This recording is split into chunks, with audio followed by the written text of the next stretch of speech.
Mmm, qué rica hacen la papa a la huancaína en mi casa. ¡Mua! Es una de las cosas más ricas para comer. Me recuerda a uno de mis viajes a Huancayo con mi familia. Nos íbamos por unos días y comíamos pachamanca, trucha, humitas y cuando hacía frío, una deliciosa patasca.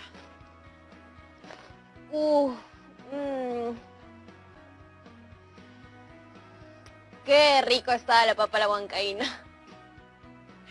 Antes de seguir soñando con esos platos, mejor, ¿qué les parece si empezamos el programa de hoy? Soy Yeremis y esto es Aprendo en Casa, el programa más divertido, chévere y bacán de la televisión peruana. ¿Cómo están mis amigos y amigas de cuarto de secundaria? ¡Qué bueno! Antes de arrancar, no se olviden de tener sus materiales a la mano para apuntar lo que les interesa. Después de esta introducción, ¿no se han puesto a pensar todas las cosas ricas que hemos dejado de comer en estos meses? ¿O soy yo que me encanta la comida y solo hablo de eso? Tengo que despejar la duda, así que voy a llamar a Jonathan para saber si también piensa igual. Hola Jonathan. Hola Yeremis, ¿qué cuentas? Terminando de comerme una papa a la huancaína después de no sé cuánto tiempo. Te quiero hacer una pregunta. ¿Hay algún plato que extrañes porque no lo comes hace mucho? Claro, varios. Entonces te planteo un reto. Menciona cuáles son los platos que no comes hace mucho y que más extrañes. Te doy 10 segundos. ¿Listo? ¡Vamos! Salchipapa, pollo bróster, hamburguesa, pollo a la brasa y... creo que esos son los que más extraño. ¿Qué? Jonathan, todos esos platos son recontra grasosos. Pero es que en mi barrio hay un señor que tiene un carrito sanguchero y le echa hartas cremas. ¡Qué rico! Me encantaría comerme un sándwich como antes. Uy, me lo puedo imaginar con ketchup, mostaza, mayonesa y una gaseosa. Y de ahí a dormir. ¿De ahí te ibas a dormir? No te pases. Sí sabes que comer eso muy seguido puede hacerte sufrir de enfermedades muy graves, ¿no? Como obesidad o hipertensión arterial. La verdad no me había puesto a pensar en eso. Quizás sí tienes razón, pero entonces, ¿qué comemos? Quizás tengo razón, claro que tengo razón. Mira, voy a buscar información en internet para que veas. Mira lo que encontré en el diario El Peruano. Los kioscos, cafeterías y comedores de los colegios no podrán vender comida chatarra porque repercuten negativamente en nuestra salud. Así que nada de papas fritas, pizza y pollo bróster. Y a todo esto, ¿no me has dicho qué plato extrañas tú, Yeremis?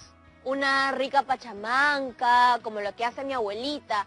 También humitas, patasca, trucha, ¡qué rico se come en Huancayo, Chupaca, Concepción y Jauja!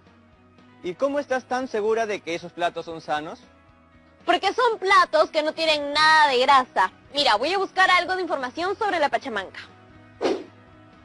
La pachamanca contiene un gran valor nutricional, porque en su elaboración emplean productos agrícolas, andinos, como la papa, habas, camote y yuca, e incluye distintas carnes, como res, pollo, cabrito y chancho. Y no solo eso, dice además que es patrimonio cultural de la nación. A ver si tu salchipapa es patrimonio de algo. Todavía, pero pronto. Bueno, sí, quizá no es muy bueno comer mucha grasa todos los días, y menos si tenemos poca actividad física, como en estos últimos meses. Pero de vez en cuando, pues. Te prometo que cuando sea más seguro salir, te voy a invitar a almorzar a mi casa para que pruebes los platos tan ricos que hacen con la receta de mi abuelita. Pero de ahí coordinamos eso. Ahorita tengo que colgarte para seguir con el programa. Hablamos luego. ¡Chao! ¡Chao! Me preocupa que mucha gente joven como Jonathan piense que comer comida chatarra tan seguido esté bien. Eso puede provocarles enfermedades muy graves. Mi tía empezó así de joven y creo que ahora tiene muchos problemas por eso. y mi primo siempre anda preocupado. Voy a llamar a la profesora Janet Suárez para hablar sobre este tema, a ver qué me recomienda. Hola, profesora Janet. Hola, Yeremis. ¿Cómo están, chicas y chicos de cuarto de secundaria? ¿Qué me cuentas, Yeremis? Estamos conversando sobre la comida chatarra y las enfermedades que nos pueden dar por comerlas muy seguido.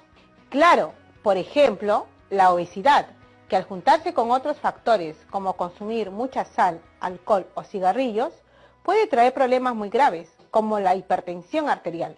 Sí, eso es lo que les decía. Tengo una tía con ese problema y según recuerdo no tiene cura, ¿no? En la mayoría de los casos, no. Pero con una buena alimentación, ejercicios y medicina, se puede controlar. Pero mucho cuidado, si alguien de tu familia sufre de esta enfermedad, se incrementan nuestras probabilidades en que nos pueda dar a nosotras y nosotros. En mi familia solo conozco el caso de mi tía. Pero, profe, ¿qué es exactamente la hipertensión? A ver, te explico. Las arterias son los vasos sanguíneos encargados de llevar sangre desde el corazón al resto del cuerpo. Cuando tenemos hipertensión arterial, nuestros vasos sanguíneos tienen una tensión alta, lo que puede dañarlos e incluso provocar derrames cerebrales. Y, aunque no lo crean, es una enfermedad muy frecuente en el país. ¿Saben qué? Mejor veamos la siguiente encuesta realizada por el INEI. Mira, Yeremis, en el 2018 se realizó una medición de la presión arterial a la población de 15 a más años de edad. Casi el 15% sufría de presión alta, siendo los hombres los más afectados, y la mayoría de casos se presentaban en Lima Metropolitana, con 17,1%, seguida del resto de la costa, con 15,1%, y luego la sierra y la selva, con un 12,4% y 12,3% respectivamente. Es bueno saber que la presión alta se clasifica de la siguiente manera: normal, normal alta y estadios 1, 2 y 3 de hipertensión. Lo ideal es que tengamos una presión normal, pero para conseguir eso hace falta comer más fruta y vegetales, reducir la sal en nuestras comidas y realizar actividad física. Para prevenir, es bueno medir la presión arterial con frecuencia. Profesora, teniendo en cuenta que en mi familia ya existe un caso de hipertensión, me interesaría mucho poder aprender a medir la presión. De paso, puedo enseñarle a mi primo para que pueda controlar la salud de mi tía. Ahora que me pongo a pensar, una vez vi a una enfermera que le chequeaba con algo que parecía un brazalete con una válvula con la que bombeaba. Así es, eso se llama el tensiómetro, y que existen en dos tipos, el electrónico y el manual. Y el que tú has visto es el manual, que es un poco más preciso. Qué bueno que quieras aprender a medir la presión. Chicas y chicos en casa, ustedes también presten mucha atención, que esto los puede ayudar. A ver, primero hay que saber que la cifra superior indica la fuerza de la sangre en las arterias cuando el corazón late. Eso se llama presión sistólica. Mientras que la cifra de abajo indica la fuerza de la sangre en las arterias mientras el corazón está relajado, llenándose con sangre en cada latido. Eso se llama presión diastólica. Fíjense todas y todos en esta guía de práctica clínica que publicó el Ministerio de Salud para el diagnóstico, tratamiento y control de la enfermedad hipertensiva. Por ejemplo, la última vez que me medí la presión arterial tenía 130 de presión sistólica sobre 78 de presión diastólica.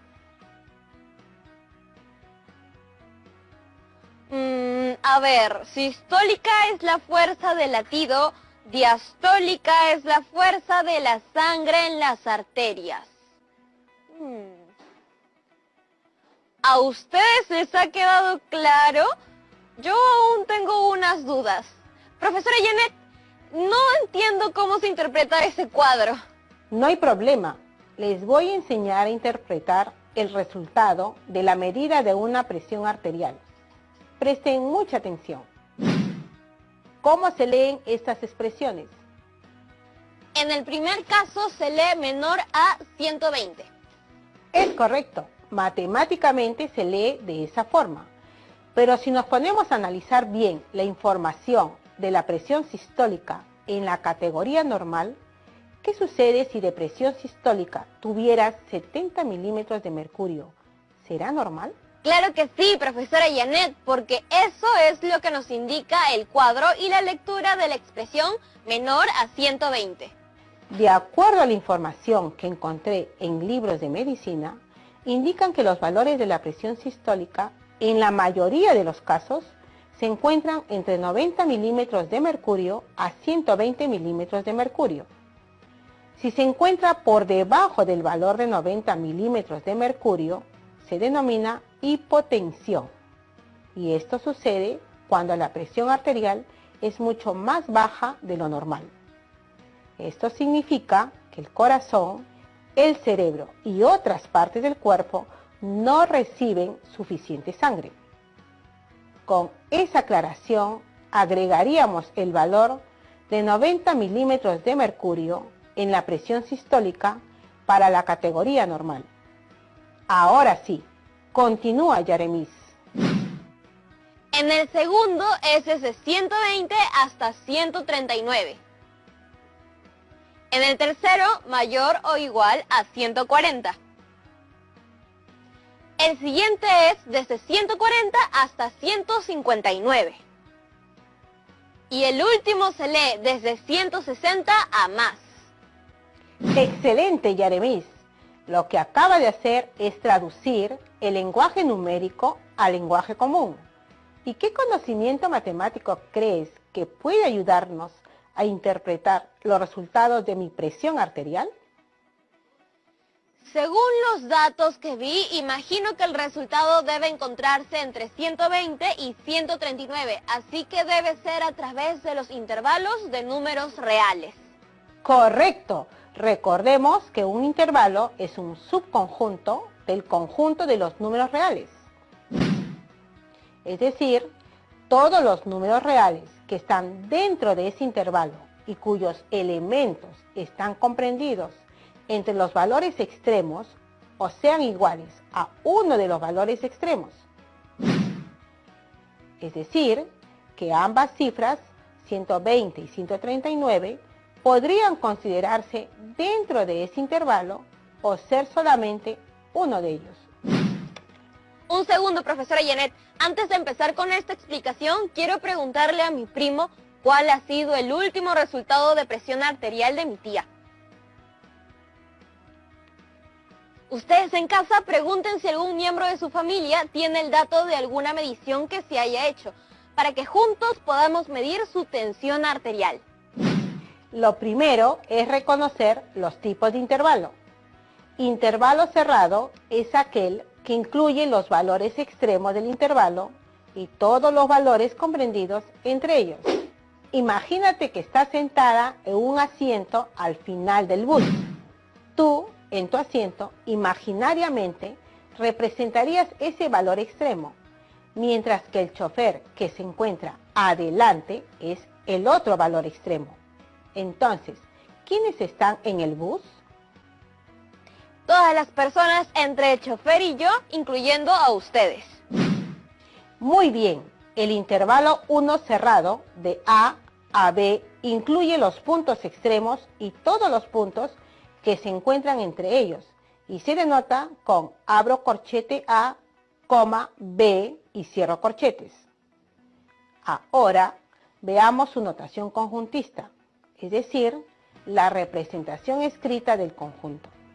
El intervalo 1 es igual a X, tal que X pertenece a los números reales, donde X es mayor o igual que A y menor o igual que B. Su notación gráfica es la recta numérica, donde se traza un segmento limitado por dos pequeños círculos pintados. Yo que ustedes lo apunto mejor, si no nos olvidamos. ¿Qué les estabas diciendo, Yaremis? Ah, nada, que estén atentos. Eso sí, que estén muy atentos. Me acaba de llegar el mensaje de mi primo dándome los resultados de la presión arterial de mi tía. Creo que esto no es tan bueno. ¿Qué te parece si nos dices el resultado ahora que regresemos de los comerciales? Sí, profe. De paso, les damos tiempo a los chicos y chicas en casa para que pregunten la presión arterial de alguno de sus familiares. Habíamos visto los intervalos cerrados. Ahora toca ver los intervalos abiertos. ¿Cómo crees que funcionan? El intervalo 2 abierto de A a B está formado por todos los números entre A y B y no incluye los valores extremos dentro del intervalo. En este caso, ni el chofer ni yo, pero sí todas las personas entre nosotros. ¡Excelente! Este intervalo se simboliza en su forma conjuntista de la siguiente manera. Intervalo 2 es igual a X, tal que X pertenece a los números reales, donde X es mayor que A y menor que B. Y su notación gráfica en la recta numérica, donde se traza un segmento limitado por dos pequeños círculos en blanco a los extremos del intervalo. Ahora nos tocan los intervalos semiabiertos. Imagino que todas y todos en casa pueden imaginarse de qué se trata. A ver, Yaremis, explícanos en qué consiste un intervalo semiabierto. Eso quiere decir que uno de los dos extremos no está incluido en el intervalo. En este caso, el chofer o yo no estaríamos dentro del intervalo. Creo que es mejor que sea yo, ¿no? Un micro sin chofer no es la voz. Un poco peligroso. Así que, paradero baja. Este tipo de intervalos se simboliza en su forma conjuntista de la siguiente manera. Intervalo 3 es igual a X, tal que X pertenece a los números reales, donde X es mayor o igual que A y menor que B. Para este caso, el valor de A se considera en el intervalo. El otro intervalo semiabierto, en su forma conjuntista, se simboliza de la siguiente manera. Intervalo 4 es igual a X, tal que X pertenece a los reales, donde X es mayor que A y menor o igual a B. Para este caso, el valor de B se considera en el intervalo. Su notación gráfica es en la recta numérica, donde se traza un segmento limitado con un círculo pequeño pintado en el punto A y el otro círculo pequeño sin pintar en el punto B, que significa cerrado en el punto A y abierto en el punto B. Otra recta numérica donde se traza un segmento limitado por un círculo pequeño sin pintar en el punto A y otro círculo pequeño pintado en el punto B, que significa abierto en el punto A y cerrado en el punto B. ¡Qué bien! Nos ha quedado muy claro, profesora Janet. Ahora quiero aprender a medir la presión arterial para ayudar a mi tía. No nos emocionemos aún, Yaremis. Para llegar a saber interpretar la presión arterial, aún nos queda un intervalo más. ¿Sabes cuál podría ser? Uy, ¿uno más? ¿Cuál es ese? El otro tipo de intervalo serían los ilimitados, aquellos que tienen solo un valor extremo, que puede o no estar incluido en el intervalo. En este caso, dados los valores de la secuencia, pueden ser mayores a un extremo y se representa por el símbolo más infinito para cantidades positivas y menos infinito para cantidades negativas. También existen los intervalos ilimitados, que no tienen extremo en ninguna de las dos direcciones. Y ya no hay más tipos de intervalos, ¿no, profe? Ahí acaban los tipos de intervalos. Entonces, con lo aprendido, ya podemos convertir la tabla de clasificación de la presión arterial en una tabla de intervalos. Según este cuadro, los valores para una presión arterial normal están en menos 120 de presión sistólica y menos 80 de presión diastólica. Muy bien, Yaremis. Antes de continuar, considera para la categoría normal de la presión sistólica entre 90 a 120 Y para la presión diastólica, los siguientes valores entre 60 a 80. De acuerdo a esa información, realiza su notación conjuntista. Para detectar una prehipertensión, el intervalo tendría que ser mayor a 120, pero menor a 139 de presión sistólica e igual a 80 y hasta 89 de presión diastólica. Ya lo entendiste perfectamente. Ahora completa todos los demás recuadros. Ustedes en casa también. Les daré unos segundos para que puedan hacerlo. ¡Listo! Ya acabé, profesora. Me quedó de la siguiente manera.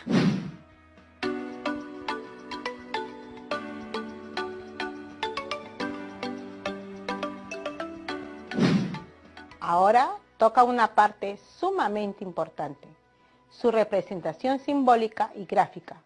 ¿Recuerdas cuál era el valor de una presión sistólica normal? Mayor de 90 y menor a 120. Entonces, si la notación conjuntista nos dice que el valor de x, tal que x, pertenece a los números reales y x es mayor que 90 y menor que 120, es decir, todos los valores comprendidos entre 90 y 120 sin considerar estos números. Entonces, el intervalo es abierto en 90 y abierto en 120. Y su representación gráfica es la siguiente. Ahora les toca a ustedes en casa descubrir cuáles son los intervalos y graficar las siguientes categorías. La notación conjuntista nos dice que el valor de x es mayor o igual que 120 y menor o igual que 139. Es decir, que se considera a los dos extremos y a todos los valores que están entre ellos, por lo que es un intervalo cerrado y su representación gráfica es con los dos puntos pintados en los extremos. Muy bien, vamos a mostrar el cuadro una vez más. Y si pueden, tomen nota y tómenle una foto e intenten resolverlo en casa.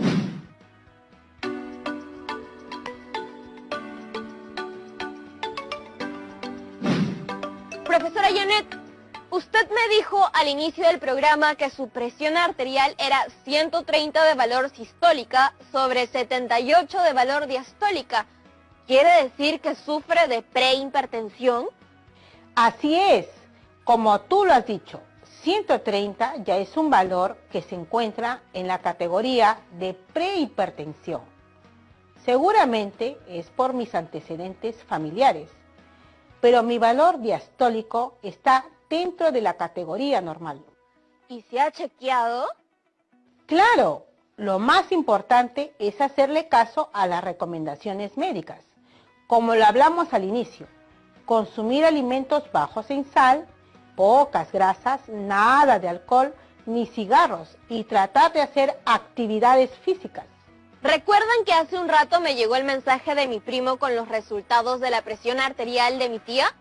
Bueno, estos son 139 de presión arterial sistólica y 86 de diastólica. Según el cuadro que hemos venido revisando, es prehipertensión, pero casi hipertensión. Así es, casos como los de tu tía ameritan un cuidado muy estricto. Ese es casi un estadio 1 o de grado 1. Significa que tiene la presión alta.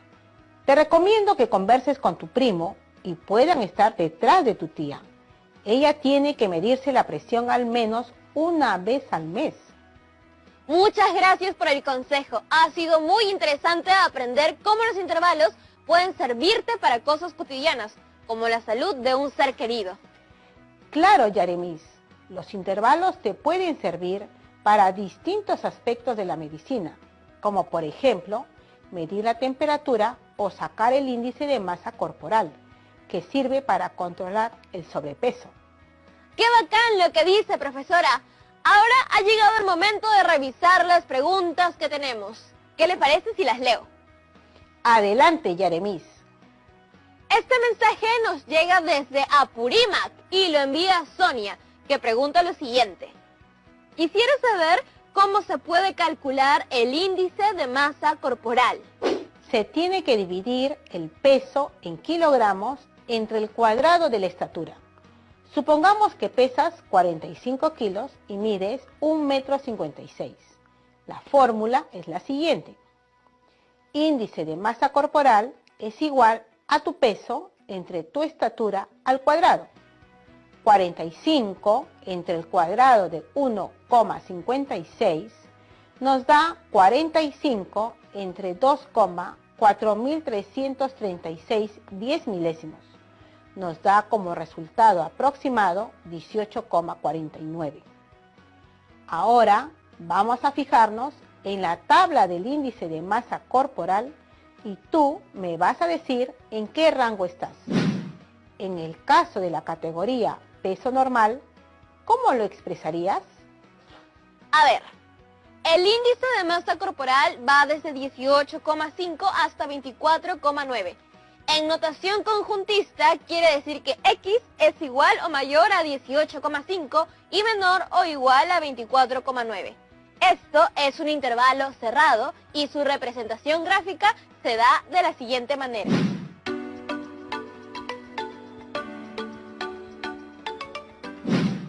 Excelente, Yaremis. ¿Viste qué importante es conocer acerca de los intervalos? También es importante cuidar la salud. Y una gran manera para hacerlo es a través de la prevención, siempre estar un paso adelante de las enfermedades. Por eso, medir la presión arterial y el índice de masa corporal nos ayudará mucho a tomar acción a tiempo. Gracias, profe. Le prometo que voy a estar alerta a la salud de mi tía y también a la de mi papá y mi mamá. Y la suya también. La próxima vez le mando una papa a la huancaína. Te tomo la palabra, Yaremis. La estaré esperando. Hasta luego, chicas y chicos. ¡Nos vemos!